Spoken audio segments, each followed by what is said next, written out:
Hola, hola, hola, me encanta saludarlos de nuevo. Gracias por estar aquí en Parlando con Pacho Alerta, capítulo número 13. Llevamos 12, hoy hacemos el número 13 con una invitadísima especial. No sin antes invitarlos a que nos sigan en las redes sociales. Estamos en X, en Instagram, en Facebook, en TikTok y también lo hacemos por Spotify. Parlando con Pacho Alerta en YouTube con una paisa, sí, de Granada, Antioquia, bellísima, estudiante en su momento del externado, hoy es periodista y es editora, quizás la más reconocida de Colombia. Ay. Maritza Isabel, ¿sí? ¿Lo dije bien? El segundo Oiga, nombre, porque eso no lo conoce yo nadie. creo que casi nadie sabe mi nombre porque eso no sale, eso no pega nada con nada. Aristizábal Quintero. Y te voy a contar otra historia. Ni siquiera es Maritza Isabel, sino Marisa Isabel. O sea, en mi cédula aparece Marisa Isabel. Y lo peor de todo es que cuando mis papás me van a registrar, mis papás le dicen a la registradora o al notario en su momento que ellos querían que yo me llamara Marisabel. Entonces esto fue mal por todas partes. Pero hoy... Ni Maritza Isabel, ni Marisabel, sino Marisa Isabel y hoy Mari. Y, pueden decir Mari. Y la baby Isabela. Y la bebé Isabela. Sí, Isabela. Pues aquí está, Aristizábal Quintero, ¿no? Sin error, ¿no? Isabela sin errores. Aristizábal Quintero, eso sí, más paisa.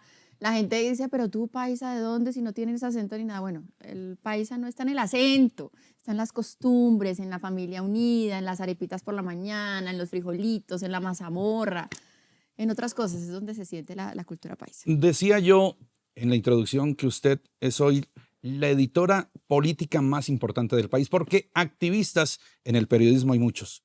Es la crítica que nos estamos haciendo y la autocrítica. Pero usted ha sido muy seria, muy responsable en su oficio como periodista de Noticias RCN.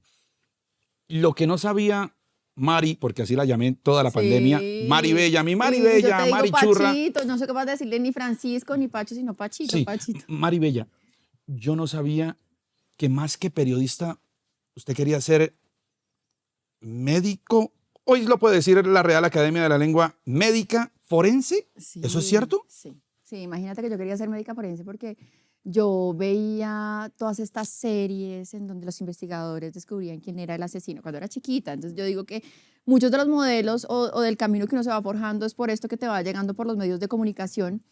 Y yo veía todas estas series y veía que al final como que siempre descubrían quién era el asesino. Entonces al final yo decía, bueno, ¿quién es? Y al final decían, siempre hay un forense detrás, o sea, un investigador detrás. Entonces dije, voy a estudiar medicina y me voy a especializar en medicina forense porque yo quiero ser como una gran investigadora y resolver casos así, así como cual investigadora de serie de televisión.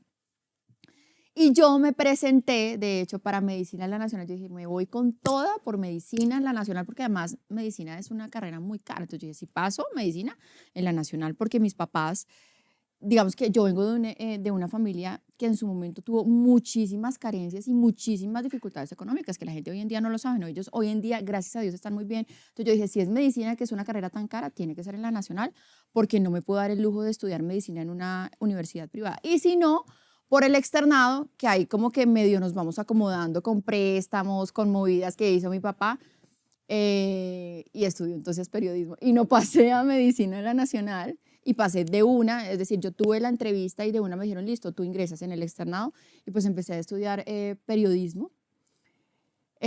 Y me encantó, me enamoré de la profesión. Digamos que no es que nunca antes hubiera querido ser periodista. Digamos que como que en algún momento también tuve como esa venita por lo mismo, ¿no? Entonces, por esos referentes de medios de comunicación, porque tú veías Superman y que era Superman, un periodista.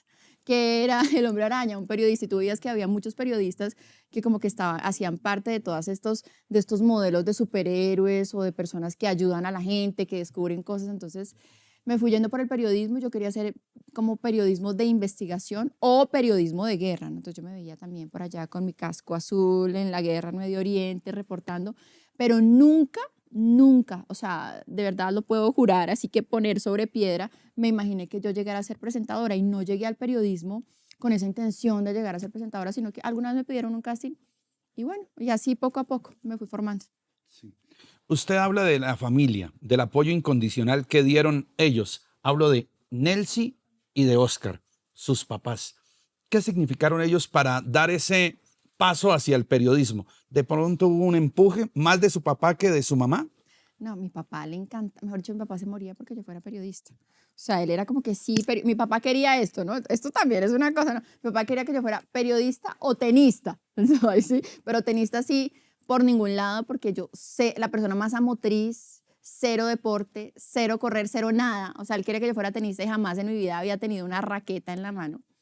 Entonces, cuando yo le dije a mi papá que iba a estudiar periodismo, él se emocionó. O sea, le pareció la cosa más espectacular del mundo y todo el apoyo de mi papá y de mi mamá también. Para ellos también era como maravilloso, como yo era su hija.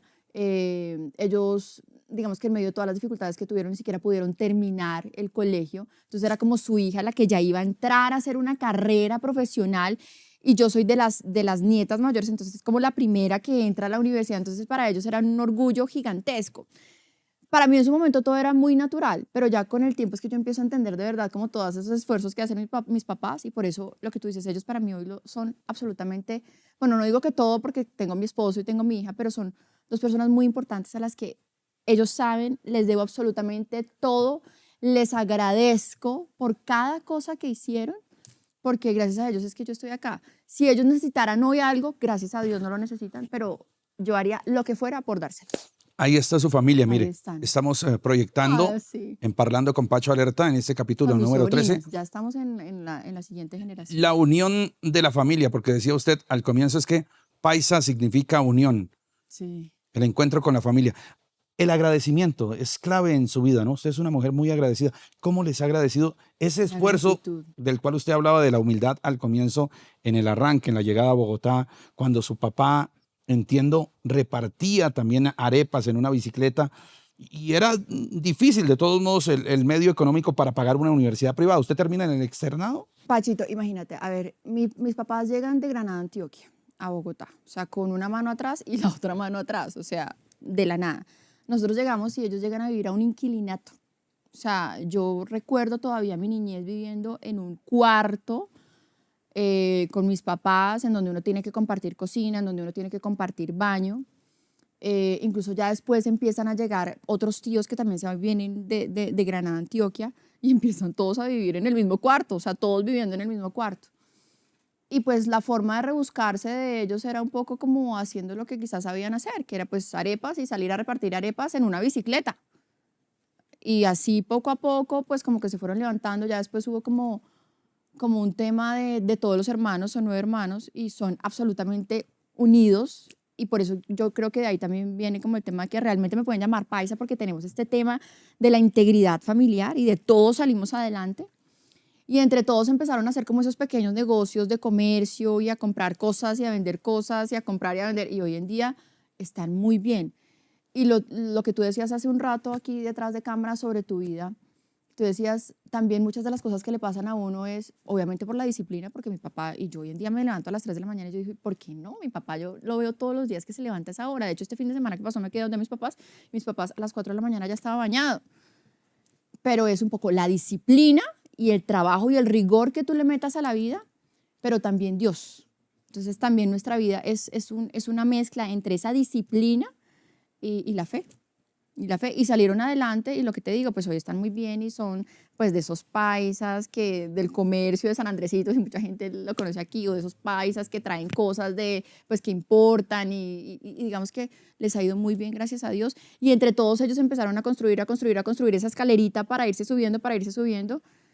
Y pues estamos acá y puedo decir hoy que ya dejamos atrás toda esta época de las carencias materialmente, pero yo creo que eso sí tiene que quedar aquí en la mente, porque, y yo se lo digo también a mis papás,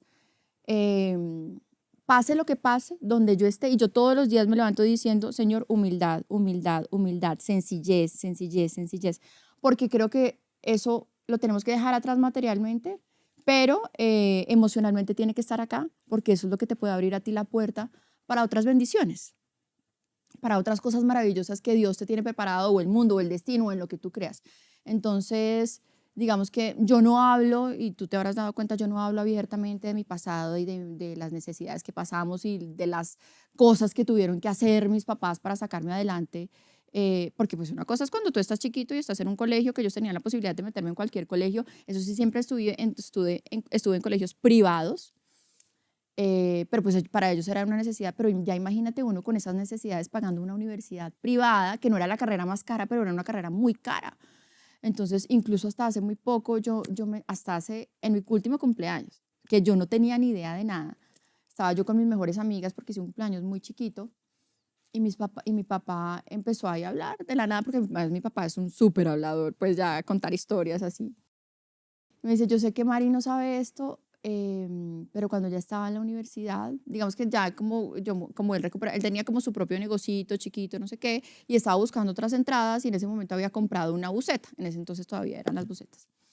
Y él para pagarme, a mí me salieron las prácticas en CNN, que también era una cosa como las prácticas en CNN, imagínate en Atlanta.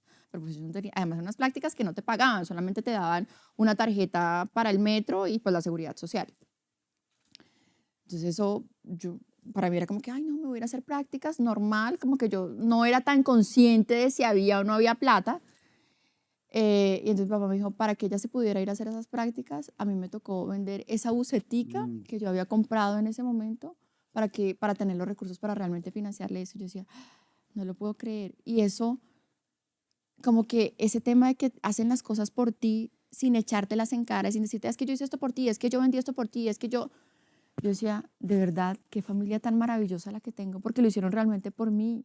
O sea, yo hoy, sin necesidad de que él me lo estuviera recordando todo el tiempo, me lo echara en cara, soy una persona absolutamente agradecida con ellos. Pero después de eso yo digo, mira, de verdad, es más lo que han hecho ellos por mí que lo que yo me imaginaba. Conmovedor lo que usted nos cuenta, Marisa Aristizábal, que es hoy nuestra invitada aquí en Parlando con Pacho Alerta. Sus hermanos los vimos ahí también, ¿no? Sí. En las imágenes, Oscar Andrés es el que lleva entonces también esa sangre de comerciante, de importador. También. Y ella, Valentina, que es la que termina siguiéndole el otro sueño a su pero papá. está súper... Médica. Ella sí salió médica. Pero va a ser pediatra. Ella salió médica y sí... No, ella creo que va a ser anestesióloga. Le gustó más la anestesiología, imagínate. Entonces, pues ahorita está haciendo hace como los turnos en la clínica, le encanta. Bueno, después del tiempo yo dije, menos mal que no estudié medicina, porque yo hoy en día, ya después uno se encuentra un muerto en la calle, un accidente en la calle, yo me desmayo, me muero. Y en cambio ella, para eso es una vaina estupenda, bárbara. Yo digo, no, eso, de verdad, eso viene en la sangre y Dios te va guiando por donde es, porque yo de medicina hubiera perdido 3 semestres. Pero ella inicialmente quería ser pediatra, pero como han venido como rotando en la universidad, al final le gustó más la anestesiología. Volvamos a la época del periodismo. Cuando usted finalmente se inclina por estudiar periodismo, termina en el externado, las prácticas CNN, ¿en qué momento termina haciendo política? Porque nos decía, es que a mí me encantaban las series, las películas de forenses, tipo CSI, pero ¿en qué momento se inclina por la política o cubrió orden público también? Imagínate, Pachito, yo cuando estaba en la universidad en 3er semestre, había un profesor, me acuerdo que se llamaba John Álvarez, que como que nos dio la posibilidad de, bueno, si ustedes quieren ir a conocer un medio de comunicación, vayan, no sé qué. Él tenía como personas, conocía gente en NTC, que es Noticias 1, y yo dije, pues yo me voy a ir a regalar, dice uno, porque pues en realidad era ir a hacer lo que a uno lo pusieran a hacer, o sea, a recoger cables, a imprimir, bueno, a hacer lo que fuera, pero como ir conociendo el medio. Entonces ya en 3er semestre yo empecé y en ese momento eran campañas a la alcaldía de Bogotá. Entonces como yo era la que había por ahí sin hacer nada, entonces, ay, vaya, cubra la campaña de no sé quién, ay, vaya que no sé quién está en no sé dónde, no sé qué, quién no sé, no sé quién está en no sé dónde. Y entonces empecé ahí como por política. Ya después de eso... a mí me llevaron para un proyecto que arrancó que era Telepaís. Yo estaba todavía estudiando y me llevaron para Telepaís. Y ya en Telepaís, bueno, ya después de eso estuve como un tiempo rotando, como que me llevaron a hacer como cositas en partidos políticos porque como que me fueron conociendo políticos o jefes de prensa que empezaban a trabajar en partidos políticos, entonces me llevaban ayúdame, no sé qué. Todo esto fue mientras estudié. Y después arrancó el proyecto de Telepaís y en Telepaís me llevan a cubrir política. Entonces esto era presidencia de la República, yo era una bebé, o sea, una bebé de este tamaño, con Uribe. Y entonces en esa época era la época en la que Uribe bajaba por las escaleras de Palacio a dar declaraciones y yo era, o sea, yo era la desconocida, la niña, la que todavía todos veían como practicante, aunque ahí ya me estaban pagando y yo era con el micrófono así, estirado, recogiendo las declaraciones de Uribe. y terminé llegando a política, conociendo la política, entendiendo la política, y me fui por política. Y me encantó porque al final esta fuente de la política es la que es como transversal a toda la carrera de periodismo. Entonces, cubriendo presidencia, ¿en cuál de los periodos de Álvaro Uribe?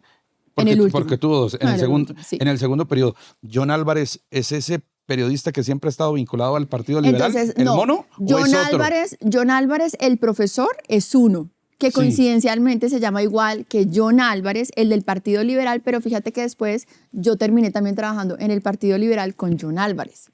Y es ahí en ese momento cuando estoy en el Partido Liberal que me salen las prácticas en CNN. Entonces ya ahí del Partido Liberal yo me voy para CNN. Cuando ya termino las prácticas en CNN, una de las personas que estaba en Noticias 1 era en ese momento jefe de emisión de Noticias RCN, que es Camilo Chaparro, y Camilo me lleva a mí a RCN, a Noticias RCN. Me lleva a mí inicialmente a hacer un reemplazo en política. Imagínate, yo empecé reemplazando en política, adivina quién, Julio de la Rú. Increíble. Imagínate, Julio de la Rú. Julito, de el hecho, profe. el teléfono, la línea que tengo hoy es la de Julio de la Rú. Todavía hay mucha gente que le dice, ay, Julito. Yo, no, este teléfono ya no es de Julito, hace como 20 ¿Todavía años. lo llaman? Todavía, imagínate. Entonces yo empecé reemplazando a Julito de la Rú, pero como era un reemplazo por unas vacaciones, entonces finalmente la plaza que se abrió en Noticias RCN fue en entretenimiento RCN. Entonces realmente yo de lleno contratada en RCN arranco por entretenimiento. Y ahí empiezo a rotar cuando hay vacaciones por todas las secciones. Entonces me pasan internacionales, me pasan a judiciales, me pasan a económicas, bueno, todo menos deportes, porque yo sí de eso no sé nada. Y empecé a rotar y empecé un poco a entender todo, y la política me servía también para eso, como para tener un buen desempeño en el resto de las fuentes. La que sí definitivamente me pareció dificilísima fue judicial. O sea, me le quito el sombrero a todos los que cubren judicial. A todos los que cubren judiciales. Bueno, entonces hemos hecho un recorrido por espectáculo, farándula, así le llaman algunos, pero más espectáculo, las noticias del espectáculo. Deportes no. Deportes no. Para nada. Judiciales tampoco. Judiciales sí estuve, pero lo que te digo, Difícil. me pareció muy difícil. Ahora a mí me tocó judiciales, no cortes, sino los juzgados de Palo Quemado, que me imagino que la gente tiene como esa referencia, sabe que son los juzgados de Palo Quemado. Entonces era conocer otra realidad del país que es durísima. Entonces esto era todos los niños, la mujer asesinada y descuartizada, el niño violado por su papá, la mamá que mató a su esposo porque es que había violado a su hermana, o sea, unas cosas. Entonces yo llegaba emocionalmente tan afectada a mi casa que yo decía, no puede ser que en este país pasen tantas cosas tan horrorosas. O sea, es que de verdad a veces esas historias que se escriben en la ficción se le quedan cortas a la realidad. Entonces me pareció tan pesado emocionalmente esa fuente que incluso yo me enfermé. O sea, yo me enfermé, hubo un día en el que yo dije, yo ya no puedo más, me enfermé, no sé qué, y estuve incapacitada como 3 días. Y creo que es la única vez que me he incapacitado en el canal, porque yo he tenido, además, yo soy súper trabajadora. O sea, ni siquiera me gusta que yo estoy enferma y no ir a trabajar, no, yo voy y trabajo así sea con incapacidad. Pero fue muy duro, me pareció una fuente muy, muy difícil. Y con todo ese crecimiento profesional, ¿en qué momento se le aparece el ser editora política? Bueno. Porque pues la política siempre le gustó, siempre. Sí. Y se vio como inclinada hacia ese lado. Pero ¿quién le da la confianza? Un poco con la promesa de que cuando hubiera una plaza o el espacio en política, yo pudiera pasar a política. En ese entonces la directora de noticias era Clara Elvira Ospina. Y ella me dijo, entra a entretenimiento, que cuando se pueda pasar a política, yo te paso a política. Y en esas hubo muchos movimientos en política porque se va Julio de la Rú, Juan Fernando Tavares, que también era periodista aquí en Bogotá, se va para Medellín. Bueno, no me acuerdo quién más. Edwin Gutiérrez. No, ¿estaba ahí? a mí me tocó Edwin como editor político. Edwin era mi editor. Entonces se van abriendo como espacios, se va moviendo todo y finalmente entro yo a cubrir política. Yo arranco en los fines de semana en política. Y pues ya fui como metiéndosela toda. Fui periodista política y todavía sigo siendo reportera política. O sea, yo todavía llamo, trato de hacer entrevistas, me estoy también reinventando así como tú, haciendo espacios digitales, también bajo la marca de RCN, tengo mi termómetro político. Y cuando ya llega Juan Lozano a la dirección de Noticias RCN, bueno, primero llega digamos que como que con todos los directores de noticias he tenido como cierto ascenso, ¿no? Entonces, después de Clara Elvira, que es la que me pone como periodista política, Clara Elvira es la primera persona que me pide a mí un casting. Pero ella me ve el casting y me dice, no, Maritz, tú todavía no estás lista para eso. O sea, como que me dio la oportunidad y me abrió otro mundo, pero también me aterrizó. Me dijo, tú todavía no estás para eso. O sea, si quieres te toca prepararte y te falta mucho. Yo, bueno, listo, no pasa nada. Ya después Rodrigo Pardo es el que me pone a presentar, pero no de lleno, sino que me pone como backup. Pero digamos que ya era un tema como de presentarme ante las cámaras y que la gente reconociera este rostro o me viera. Y ya después con Claudia Gurisati sí me da un espacio como tal en el noticiero, me pone a presentar incluso bajo, digamos, como la dirección de Claudia Gurisati. Yo presenté el noticiero de las 7 de la noche. Hubo una época en la que el noticiero de la noche eran 3 presentadores y éramos Juan Eduardo Jaramillo, Andrea Bernal y yo. Y estábamos los 3. Ya después la Guri llegó a entrar con Hassam a las 7 de la noche, entonces hubo otros movimientos y finalmente yo quedé a las 7 de la mañana, que hoy en día te puedo decir es un horario que me encanta, es muy pesado físicamente, pero pues me permite también ser mamá, que es otra de mis facetas. Y ya después cuando llega Juan Lozano, Juan es el que me pone a mí como editora política. Entonces ya ahí ya me convierto yo en editora política, ya manejando todo el equipo en una época que era muy distinto además el cubrimiento, porque a mí me tocó editora política en plena pandemia, después quedó en embarazo, entonces esto era como editora como de lejos y de cerquita. Y ya ahora en la era de José Manuel Acevedo es que tengo como este otro proyecto político, este otro proyecto que también ha sido maravilloso y que a la gente le ha gustado mucho, que es el termómetro político y la mesa ancha por las mañanas. Entonces, que digamos que yo he tenido una cosechita con cada uno de los directores y todos me han dado una oportunidad maravillosa. Pues aquí haciendo un símil, tenemos una dinámica, Maritza Aristizábal, que es nuestra invitada en este capítulo 13, un termómetro. La voy a invitar a un termómetro. A ver. Aquí en Parlando con Pacho Alerta, vamos a ir a ese escenario para jugar con ella y también entender un poco de la política nacional que por estos días arde. Dios mío. Arde ¿Cuándo y no? arde de lo lindo. Parlando con Pacho Alerta en YouTube, capítulo número 13. Y hemos llegado aquí, mire, a calentura política. ¿Le gusta el escenario? Un símil Voy a del necesitar termómetro como político, cabeza ¿no? fría, como cabeza fría para esta calentura política, sí. Porque yo decía en el arranque de Parlando con Pacho Alerta en este capítulo número 13 que usted hoy es la editora política más reconocida del país, la más seria sobre todo. Es que Bueno, yo le hago gracias, una Pachito. crítica y nos hacemos una autocrítica como periodistas de lo que estamos viviendo, porque creo que nos metimos a veces en un mundo en el que no deberíamos habernos metido, y es el de ser activistas. En algunos casos los estamos viendo, pues hay periodistas que tristemente pasaron esa delgada línea y no mantienen pues el respeto ni por la fuente, ni mucho menos por la noticia, y todavía menos por el espectador o el televidente. Sí, y por el país, porque digamos nosotros somos los poseedores de la información y la información es poderosa, ¿no? Pero muchísimas gracias por ese reconocimiento que me haces. No sé si la más poderosa, pero por lo menos sí me siento muy orgullosa de ser una de las pocas. Yo creo que se pueden contar con los dedos de una mano y no tengo aquí nombres de otras mujeres editoras políticas en el país. Se me pueden estar pasando, me excuso, pero somos muy pocas mujeres las que hemos llegado a este punto, editoras políticas y además de un medio tan importante como RCN y en un momento tan difícil como ahora, que es muy difícil en este momento manejar política porque es una responsabilidad muy grande. Quería preguntarle sobre el papel de las mujeres en el periodismo. ¿Difícil también? ¿Hay espacio para las mujeres? ¿Falta todavía? Mira que yo siento que en el periodismo en este momento hay más mujeres que hombres. Muchas más mujeres que hombres. Y por lo menos en RCN yo no he sentido nunca ni el sesgo ni la discriminación. De hecho, en RCN, digamos que las grandes figuras de mujeres en el periodismo hoy en día son de RCN. O sea, Clara Elvira Ospina, que hoy está en Perú dirigiendo un noticiero, es una gran periodista. Vicky Dávila viene de RCN. Claudia Gurisati es RCN.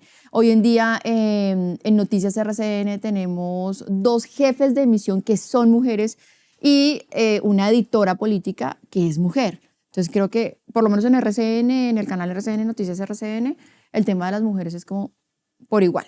¿Claudia Ríos está ahí? Claudia Ríos y es la jefe de emisión del Noticiero de la Mañana. Sí, tuve la oportunidad de compartir, bueno, épocas en las que cubríamos la misma fuente, Policía Nacional. A ver, Mari, calentura política. A ver.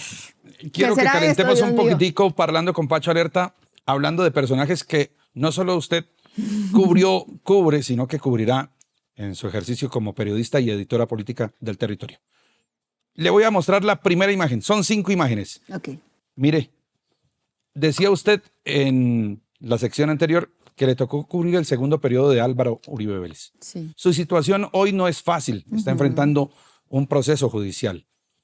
A nivel político, ¿usted cómo mide hoy al expresidente Álvaro Uribe Vélez cuando es quizás el opositor número 1 Sí. del gobernante actual, que es Gustavo Petro? Sí, pero sabes que Pachito es una voz muy importante de la oposición y yo creo que, aunque para algunos esto ha sido motivo de reclamos, ha sido una voz de la oposición, pero ha sido una voz de la oposición muy moderada, cosa que me parece que es maravillosa porque ha podido ponderar un poquito esos mensajes y en su momento tuvo incluso acceso a poderse reunir con el presidente Gustavo Petro porque muchas veces es mejor estar que no estar.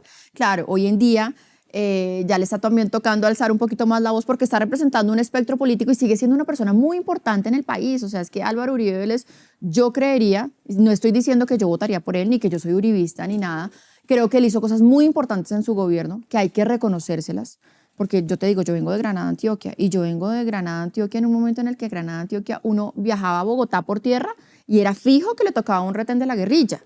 O sea, era fijo, o que estaban estas caravanas, que si tú no ibas en medio de estas caravanas de la seguridad, tú no podías llegar a ningún lado. Entonces creo que hay muchas cosas que hay que reconocerle y creo que hoy en día es una voz muy importante de la oposición y una voz que lo está haciendo con una ponderación en donde realmente se escucha, porque hay muchas voces de la oposición que son recalcitrantes, radicales, desaforadas, que al final hacen que esa voz vaya perdiendo legitimidad. Y creo que él, para algunos tibio, para algunos otros quizás está influenciado por sus propios procesos judiciales, pero creo que ese tono que ha mantenido ha funcionado un poco en este país que ya tiene demasiada polarización y demasiadas peleas. Desde la lectura periodística, ¿cómo se vería Álvaro Uribe en la cárcel?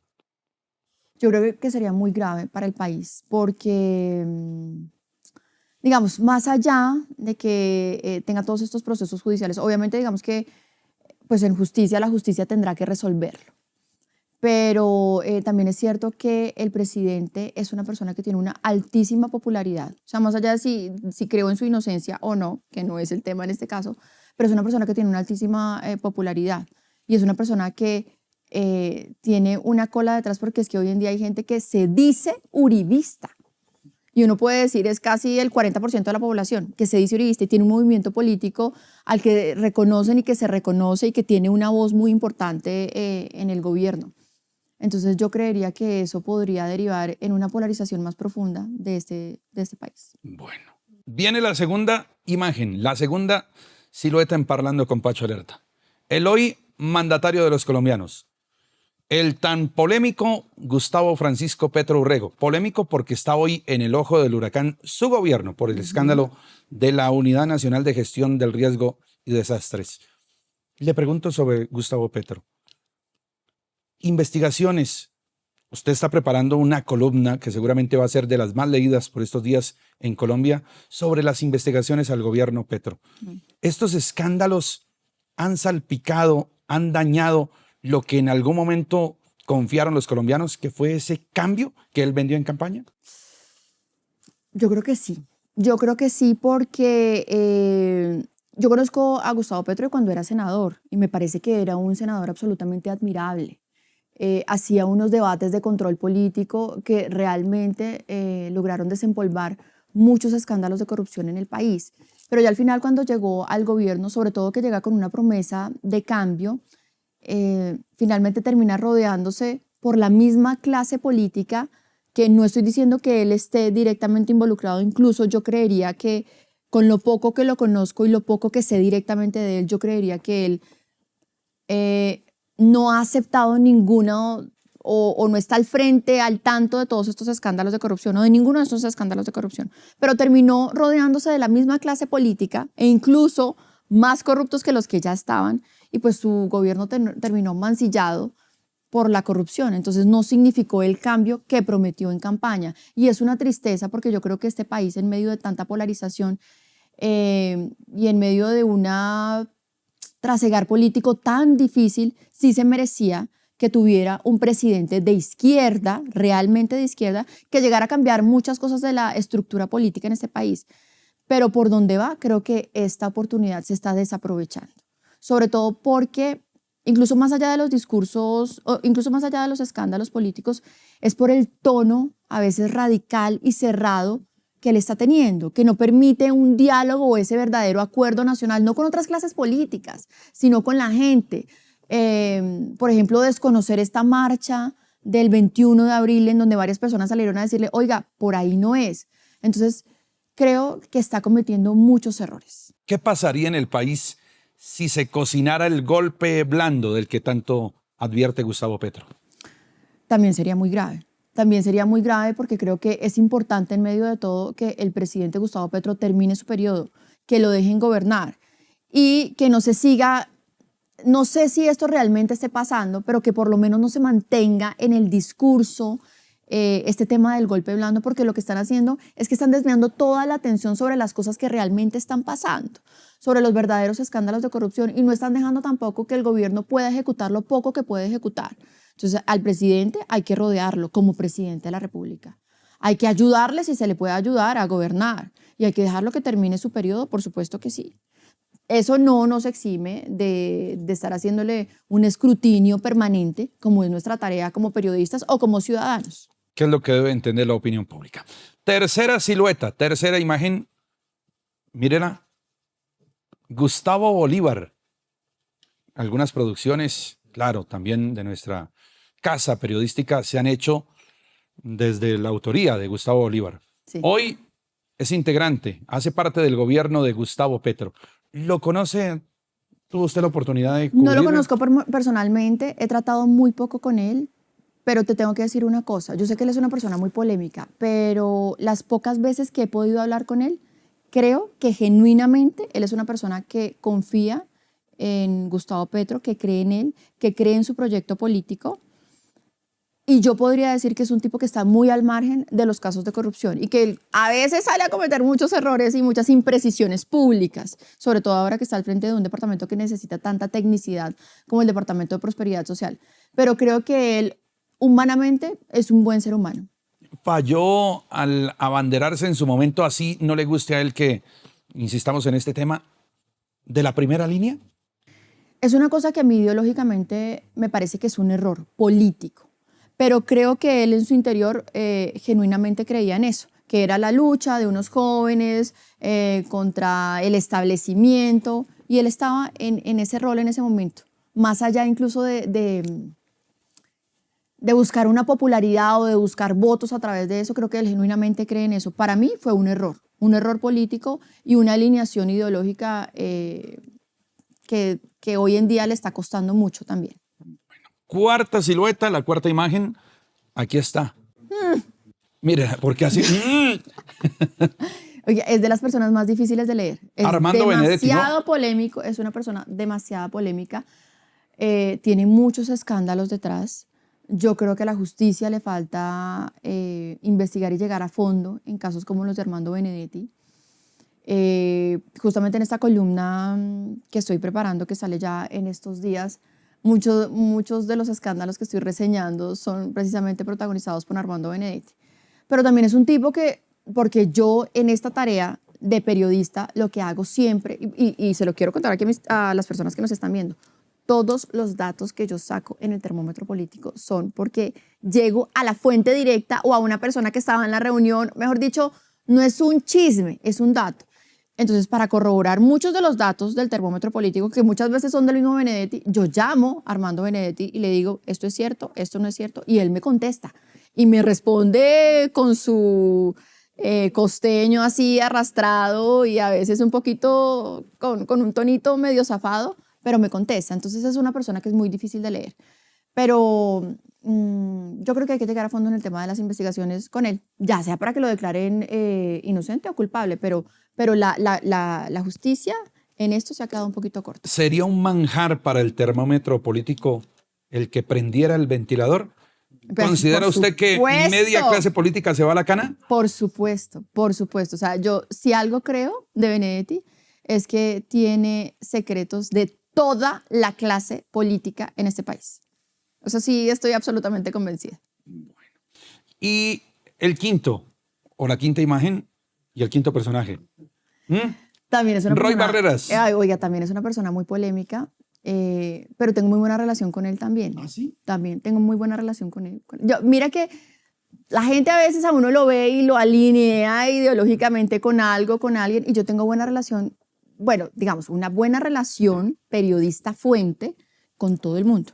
Hasta antes de que el presidente fuera presidente, el presidente Gustavo Petro me contestaba al teléfono y me daba entrevistas a mí, y de hecho en un momento decía, la única persona a la que yo le doy entrevistas en RCN es a Maritza Aristizábal, porque me conocía pues desde que yo era una bebé que estaba recorriendo los pasillos del Congreso. Yo me hablo con María José Pizarro, yo me hablo con toda la gente del Pacto Histórico, con Roy Barreras, con Alfonso Prado, con Gustavo Bolívar. Bueno, digamos que hace parte un poco también como de esta, ¿qué se podría decir? No objetividad, porque yo no creo tanto en la objetividad en el periodismo, pero como ecuanimidad, de poder tener lazos con todo el mundo y de poder realmente ser rigurosa y contar bien las historias. Entonces, yo con Roy Barreras tengo buena relación, una buena relación periodista-fuente. Y muchas veces he sacado cosas en contra de él y me he enfrentado a él. Incluso una vez yo saqué una historia de Roy y él intentó rectificarme y mandó unos trinos, una cosa horrorosa. Yo le dije, ¿usted borra esos trinos o yo le saco el video? A mí me respeta y respeta mi trabajo como periodista y tiene consideración con todo lo que yo hago. Porque usted aquí no me va a venir a rectificar cuando yo he hecho un trabajo juicioso. Y borró los trinos y digamos que ya aplacamos nuestras diferencias, pero también es una persona a la que yo consulto frecuentemente porque tiene muchos datos políticos también. Creo que también tiene muchos secretos de la clase política en este país. ¿Qué tan bueno es ser camaleónico en este país? Porque él ha cambiado de color. No, y Armando muchas Benedetti, veces. ¿qué? O sea, todo el mundo, Roy Barreras, Armando Benedetti, bueno, yo creo que todo el mundo. De hecho, ahorita en el Congreso de la República está tramitándose, pero a toda, un proyecto para el transfugismo. Pero pues me quedaría muy mal juzgarlos, pero pues les ha funcionado porque mira, hoy los dos están de embajadores, con todo y que tienen investigación investigaciones y que son polémicos, pero andan de embajadores. ¿Hay camaleónicos en el periodismo? Hay camaleónicos en el periodismo, pues no sabría decirte, Pachito, de hecho, y yo creo que uno de los grandes problemas también de los periodistas es que entre nosotros mismos hemos empezado una guerra terrible. Entonces no quiero nombrarlo, pero seguramente pues la gente sabrá de quién hablo. Grandes figuras del periodismo que han empezado a acusarse entre ellos en vez de que se conviertan en referentes dentro de las clases de periodismo, y eso no le hace bien a este gremio. Yo creo que tenemos que realmente volver a hacer eso, un gremio de colegas, de colegaje, de protegernos, de respetarnos. Claro, lo que tú dices también es cierto, a muchos se les va la mano, o a veces se nos va la mano porque pues no me puedo eximir, digamos que yo no soy quien para juzgarme a mí misma, pero es que esto se ha vuelto también en un tema de canibalismo en el periodismo que nos está haciendo muchísimo daño, y a veces somos nosotros, yo muchas veces le he reclamado, por ejemplo, al gobierno nacional y al presidente de la República porque constantemente está atacando a la prensa, pero creo que entre esa lista de los caníbales de la prensa estamos nosotros mismos los periodistas. Entonces tenemos que empezar a cuidarnos también un poquito más. Nuestra invitada en esta calentura política, Maritza Aristizábal, ella, la hoy editora de Noticias RCN en política, sabe mucho, por eso la quisimos invitar a esta dinámica. Regresamos al sofá, ¿le parece al sofá? De una. Vámonos a cambiar el sofá, ¿sabe? Vámonos de la calentura ya. Uy, sí, y está haciendo calorcito. Bajamos este clima. Está haciendo Sí, calor. señor. Bueno, enciendan el ventilador. Parlando con Pacho Alerta, capítulo 13. Y regresamos a Parlando con Pacho Alerta en este capítulo número 13. Maritza Aristizábal, editora política y presentadora de Noticias RCN, es nuestra invitada, la bellísima Mari. No olviden seguirnos en nuestras redes sociales y suscribirse aquí en el canal de YouTube Parlando con Pacho Alerta. Muy disciplinada usted, Mari. Nos decía en la primera parte de este capítulo que madrugaba, claro, ejemplo de su papá. Sí. Él le sigue los pasos, si él madrugaba, pues usted, ¿cómo no va a madrugar? Su rutina diaria, ¿cómo es un día de Maritza Aristizábal? Pachito, a mí me suena la alarma a las 3:10, 3:15 de la mañana. A esa hora me estoy levantando. Eso quiere decir que yo más o menos a las 8:30 de la noche ya tengo que estar dormida, porque si no al día siguiente yo no soy persona, o sea, no soy lúcida. Yo digo, el maquillaje lo cubre todo, pero como yo tengo que estar mentalmente ahí, con la cabeza ahí, porque yo al día siguiente tengo que estar, digamos, casi que manejando un noticiero en vivo, haciendo entrevistas en vivo, tengo que escribir el termómetro político, entonces yo necesito estar lúcida al día siguiente. Entonces, acostarme temprano, Con la bebé, digamos que a veces es un poquito difícil porque si Isabela me hace siesta en la tarde, esto es seguro dormida a las 11 de la noche. Entonces, dormida a las 11 de la noche es que al día siguiente yo no soy nada. O sea, yo soy algo para recoger con una cucharita. Pero cuando ella no hace siesta, que ya la acostumbré a no hacer siesta, muy, muy pocas veces me hace siesta, entonces nosotras a las 8 de la noche ya estamos debajo de las cobijas, nos dormimos. Yo a las 3 de la mañana me despierto. A esa hora todos los días yo soy una persona católica, muy espiritual, y trato de hacerle una oración todos los días a Dios para agradecerle. Entonces, si me alcanza el tiempo para hacer el rosario completo, hago el rosario completo, y si no, como son las 3 de la mañana, para los que son católicos sabrán esto, hago el rosario de la misericordia. Entonces, hago el rosario de la misericordia y ya después de una me empiezo a conectar con noticias. Llego al canal, me arreglo, tuiteo mis noticias todos los días antes de salir al aire a las 4:44 de la mañana, para que me sigan también en redes sociales. Estoy tuiteando como las noticias del día, lo que es importante ese día en la agenda del país. Y ya ahí arranco el noticiero, que es de 5:30 a 7:30. Ya ahí desayuno y ya de una otra vez a toda consejo de redacción para coordinar todos los temas políticos con mi equipo político, que es un equipo maravilloso también, tengo que decirlo, que eso también hace, digamos, una gran sección política, a escribir el termómetro político, a grabar el termómetro político, a corregir textos de política, bueno, mejor dicho, de todo. Hago una columna también y la columna, digamos, la columna son 3.300 caracteres, pero es una cosa que tú escribiendo una columna se te van, si tú te sientas juicioso, se te pueden ir unas 6, 7 horas de tu tiempo sentado juicioso, investigando, cogiendo datos, haciendo, digamos, como un buen análisis del tema. Entonces es duro. Los jueves en la mañana además tengo un programa político en digital, y además ahora como en estos últimos meses en el noticiero de la mañana tenemos una sección que se llama La Mesa Ancha, que ha funcionado muy bien y que yo soy como la moderadora de ese espacio, que son como los 3 temas más importantes del día debatiéndolos con 3 analistas. Ahí estuvo en su momento, pero ya hoy en día es concejal Daniel Briceño, ahora está Julio César Iglesias, está Juan Afanador y está Jorge Iván Cuervo. Entonces, y es una cosa que es completamente al aire, o sea, esto sí no es libreteado ni nada. Entonces soy yo también lúcida ahí planteando los temas, manejando ese debate, que es muy importante, y pues para eso necesito 2 cosas, o sea, estar ahí metida en eso y estar muy informada. Entonces yo permanentemente estoy tratando de escuchar radio, estoy escuchando noticias al mediodía, o sea, yo salgo del canal y yo salgo escuchando noticias, estoy leyendo permanentemente Twitter. Digamos que un poco también la clave del éxito en este puesto en el que estoy yo, pues que es editora política, es estar permanentemente informada y entender muy bien la realidad y entender muy bien lo que está pasando. Y además, sobre todo manejando políticos, que tú sabes que los políticos, ahorita tú me mostraste un par de esos, son muy enredadores. Entonces ya a ti te dicen Zorros. pero tú sabes que detrás de esa A hay B, C, D y E. Entonces cuando ellos te están diciendo eso, tú ya tienes un contexto y tú no te vas a dejar meter los dedos a la boca. Por eso es tan importante estar informados. A veces hay que seguir a la corriente. Y ellos piensan que, ay, sí, ella me comió el cuento, pero no es cierto. O sea, tú tienes que investigar, y si ellos te dicen, es que yo estuve con Pacho Alerta y él me dijo esto, entonces llama a Pacho Alerta. ¿De verdad tú estuviste con Pacho Alerta? Pacho, y él te dijo esto, esto, esto y esto. Entonces, eso. Y todo eso hace parte también como de construir eso con lo que arrancaste, que es la disciplina.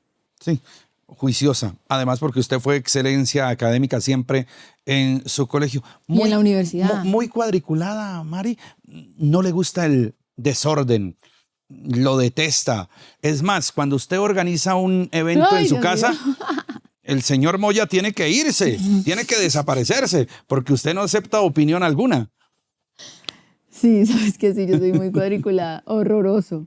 Yo soy, a ver, no sé, será perfeccionista, aunque yo a veces yo no me siento tan perfeccionista, o sea, pero yo planeo algo mentalmente y planeo un minuto a minuto y quiero que eso me salga así. Entonces, por ejemplo, y esto es un caso de la vida real, yo organicé un viaje para mis amigas. Entonces yo hice el menú del desayuno, de las medias nueves, del almuerzo, un kit para el desayuno, un kit para el almuerzo, un kit para las medias nueves. Todo. Entonces en el desayuno yo quería que la patilla estuviera partida en triángulos y la patilla me la cortaron en cuadritos. Y yo dije que la patilla tenía que ser en triángulos porque voy a hacer unas paletas. O sea, como que Cuando son esas cosas en las que, claro, tú vives como que la vida está tan planeada porque tengo tan poquito tiempo que no tengo margen de maniobra a que se me salga algo, ¿me entiendes? Entonces, por ejemplo, yo tengo que sí o sí estar grabando el termómetro político a más tardar a las 12 del día porque yo a la 1:30 de la tarde, por más tardar, tengo que estar recogiendo a mi hija. Entonces, si algo no me funciona en este lapso y se me corre todo el tiempo, pues se me va corriendo lo de mi hija y después se me corre lo que tengo que hacer en la tarde y la actividad de la tarde y la dormida por la noche. Entonces también hace parte un poco como de tantas cosas que tengo y que yo misma me voy planeando que me vuelvo cuadriculada. Y también, ¿sabes algo que me molesta mucho? Que me incumplan las promesas. Entonces, si a mí me dice mi esposo, por ejemplo, si me está viendo. Diego, ¿no? Diego, mi amor, no te preocupes que yo tiendo la cama. Ok, yo tiendo la cama. Entonces, yo mientras tanto voy y organizo la cocina. Y yo vuelvo y él no ha tendido la cama. Entonces yo, ok, entonces voy a ir a organizar el cuarto de Isabela.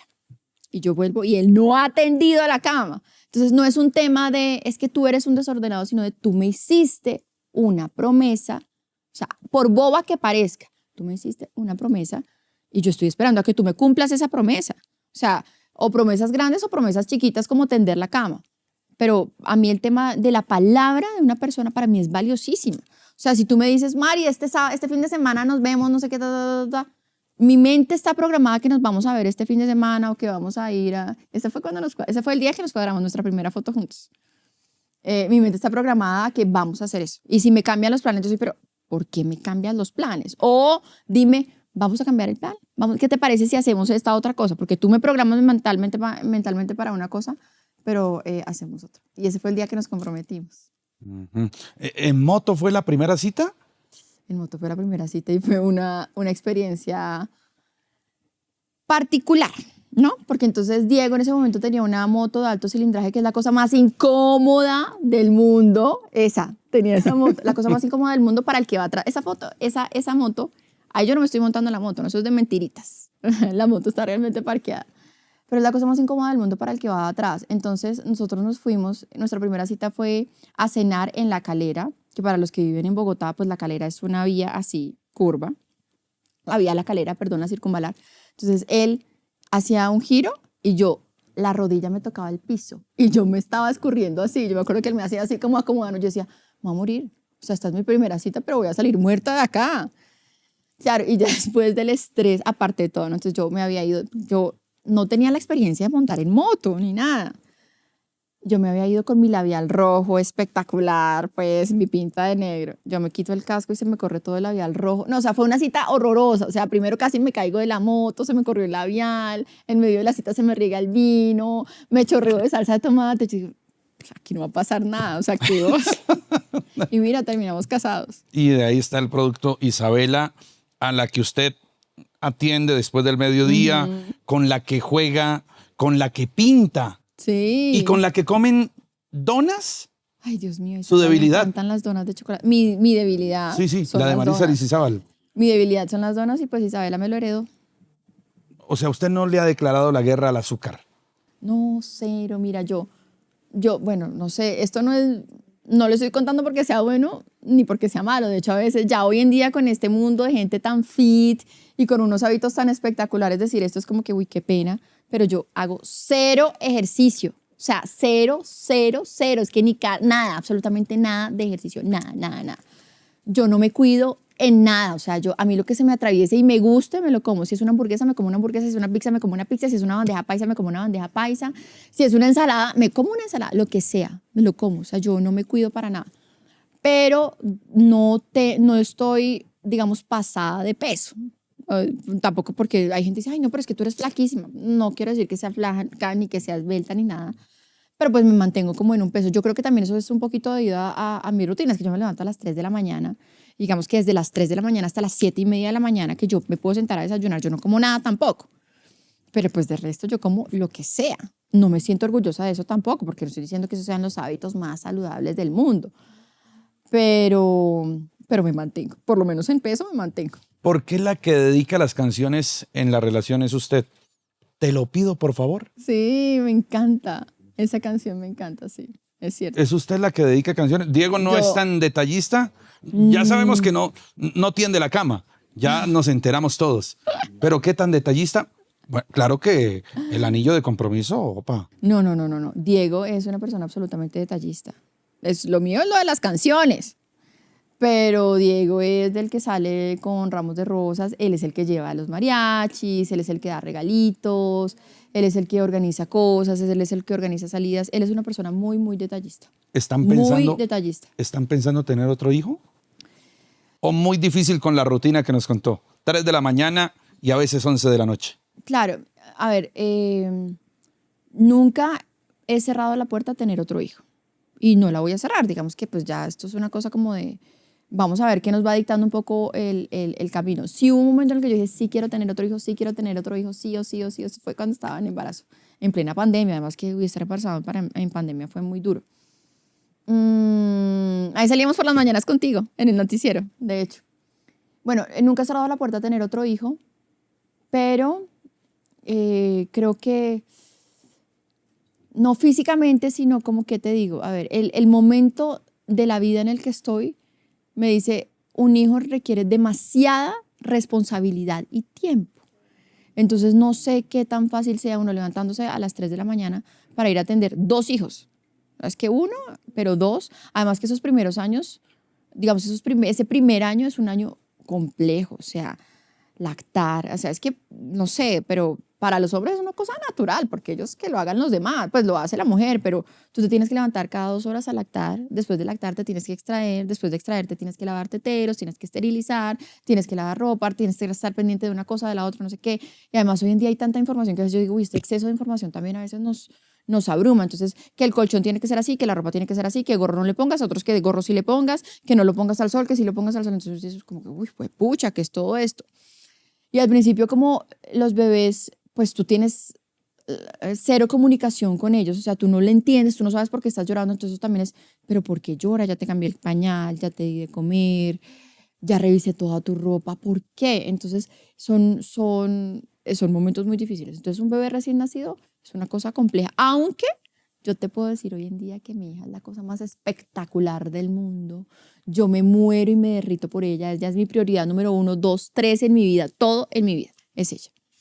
Sí, y no solo para usted, también para Zahira Benavides, para todos sus compañeros de trabajo. ¿Tiene usted buenos amigos, buenísimos amigos en este oficio? No solo los de Noticias RCN, sino de la competencia, porque ya nos contaba también en algún momento pues, la cobertura que hizo en el Consejo de Bogotá, en la Presidencia de la República y todos los escenarios en donde se movió. ¿Tiene buenos amigos?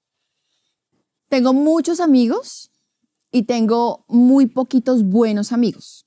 Yo creo que soy una persona mejor dicho, de cero enemistades en mi vida. O sea, yo me la llevo bien con todo el mundo. Trato de entender a todo el mundo, trato de compaginar con todo el mundo, trato de aplicar siempre el tema de la empatía y de entender y de tratar de interpretar a la otra persona. Entonces, tengo muchos amigos y muy buenos amigos tengo muy pocos.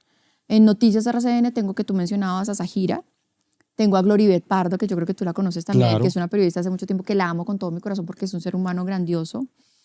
Juan Eduardo Jaramillo. Juan Eduardo Jaramillo, pues que este es mi parcero pues de todas las mañanas, él me molesta y yo lo molesto. Es un personaje maravilloso. El que dice que usted siempre llega alegre, ¿no? Sí, tan contentica. Sí, así es. Porque llegó tan contentica al noticiero. Gustavo Nieto, que es el subdirector del noticiero, que también lo quiero muchísimo. Muy querido. Él sabe que lo aprecio muchísimo. No sé quién más se me puede escapar aquí. Yo creo que Felipe del Arias. noticiero. Felipe es un Inés gran María. amigo. Yo me la llevo bien con ellos, con Felipe, con Inés María, con Andrea Bernal. ¿Quién más se me puede escapar? Con Joana, con Paola, Las con del espectáculo. Rosy. Luz Ángela también es una gran amiga, Luz Ángela Tobón. Pero digamos que mis grandes amigos del noticiero, o sea, que yo te diga, es gente con la que yo me siento y le cuento historias y le cuento de mi vida, ellos, los que te mencioné inicialmente. Y por fuera también tengo mis grandes amigas de la vida, que son Ana María Maecha, Jimena Cortés, Patricia, Lorena. Creo que ahí está como pero mi mamá también hace parte de mi lista de amigas. ¿Y con ellos sufrió ese momento difícil del periodismo en la entrevista a Rodolfo Hernández? Porque usted sufrió. Y sufrió posa la entrevista cuando se viene ese ataque virtual, feroz. A través de las redes sociales. Mira, yo creo que hay dos momentos muy difíciles en mi carrera de periodista. Uno que es cuando hice una investigación que se llamaba El cartel de las bodas, que era que yo descubrí, y le puedo decir descubrí porque yo me encargué de pedir certificados de Cámara de Comercio, todo, y hacer todo un entramado de gente que estaba estafando parejas con el día de su boda, o sea, les robaban la plata. Y esta gente me puso demandas, tutelas, aclaraciones de todo. Entonces, esto era un tema de un agobio permanente. Yo lloraba todos los días, yo me la pasaba metida en jurídica del canal. Al final, estos tipos terminaron en la cárcel, entonces como que fue un descanso para mí. Pero fue un momento muy difícil, tanto que Diego me decía como que, ya, o sea, esta carrera te está robando tu paz mental. Pero bueno. Y el otro momento fue el momento de Rodolfo Hernández, que es cuando yo ya siento realmente el rigor de las redes sociales y cómo las redes sociales de verdad pueden acabar con tu paz mental. Entonces esto fue una cosa que fue, yo hoy en día, digamos, porque trato de ser también como ¿de qué? De revisarme y de tratar de corregirme y de tratar de hacerlo mejor cada día, lo veo y digo, bueno, quizás si yo estuviera otra vez en este momento, con esta lección aprendida, no lo hubiera hecho así, esa entrevista. Pero quizás si yo hubiera estado en ese momento, sin tener todo eso, lo hubiera hecho igual, porque lo mío fue genuino, fue tranquilo. Lo que la gente leyó como un irrespeto a Rodolfo Hernández, en realidad fue lo que había detrás mío, era una intención por no faltarle el respeto a los televidentes. Entonces, para la gente que no sabe qué fue lo que pasó, que yo estaba entrevistando a Rodolfo Hernández, le puse una foto de su hija a la que secuestró el ELN y finalmente ella nunca apareció. Y que cuando él empieza como en un momento de sensibilidad y empieza como que va a llorar, yo lo que hago es que, bueno, veamos la siguiente imagen. Entonces todo el mundo dice, esta vieja es una cruel. Mejor dicho, me trataron de todo. Me mataron a mi hija, me dijeron, ojalá se le muera a su hija, para que usted sepa lo que es. Me acuerdo que eso fue también para una fecha del Día de las Madres, fue más o menos para esta época.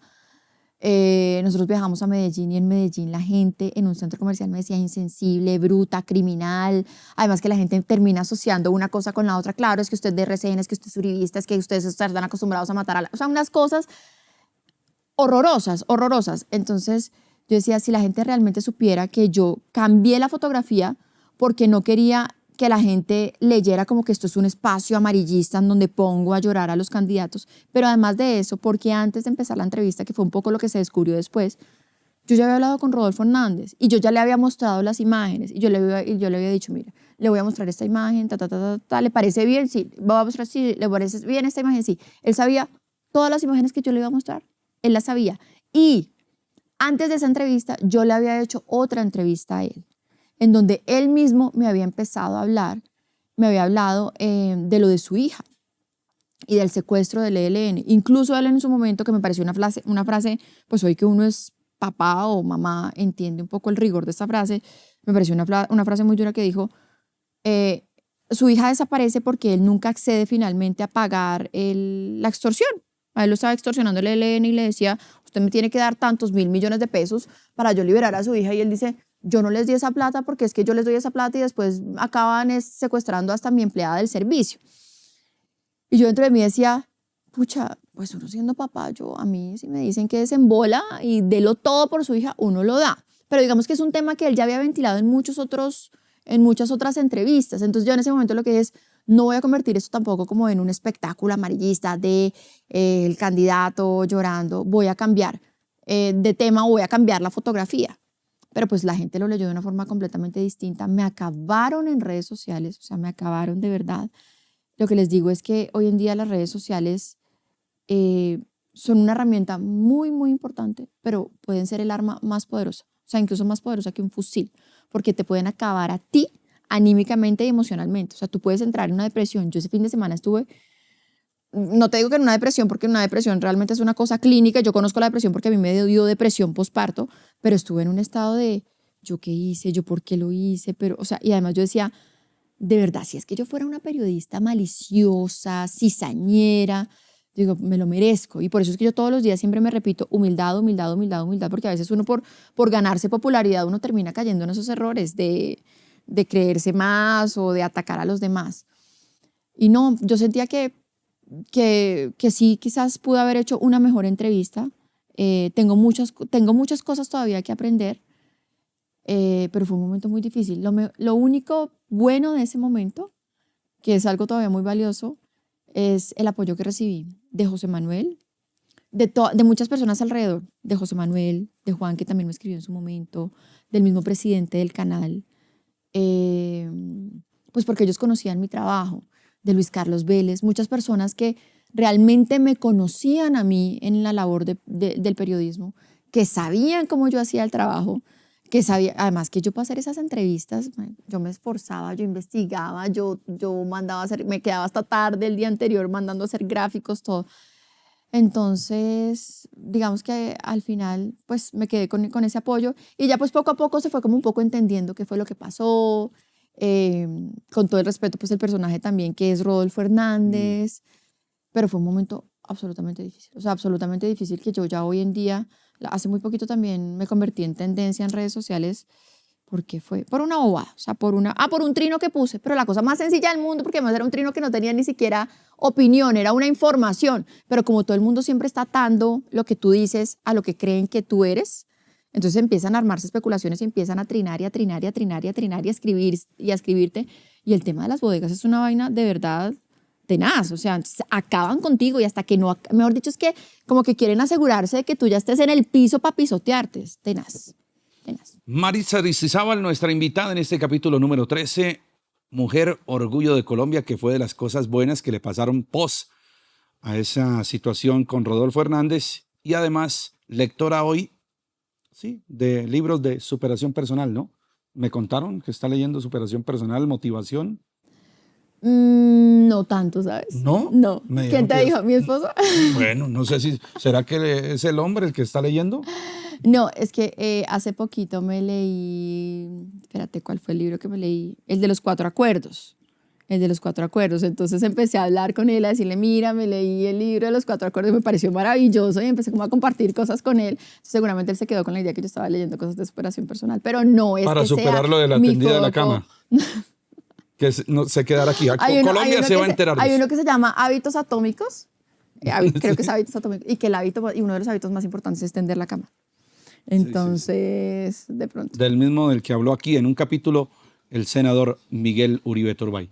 Mari, gracias por estar en Parlando Ay, con Pacho Pacho, Alerta. muchísimas gracias por esta invitación. Espero que haya llenado tus expectativas. Sí, sin duda. Porque Ya con estos invitados tan maravillosos y este formato tan espectacular, bueno. serán los espectadores los que comenten esta entrevista con Maritza Aristizábal Quintero. Ella, la paisa, la presentadora de Noticias RCN y editora de política. Capítulo número 13. No olviden suscribirse, seguirnos en las redes sociales y nos vemos en el número 14 de estos capítulos de Parlando con Pacho Alerta. Los quiero mucho y toda la producción también los quiere. Besitos.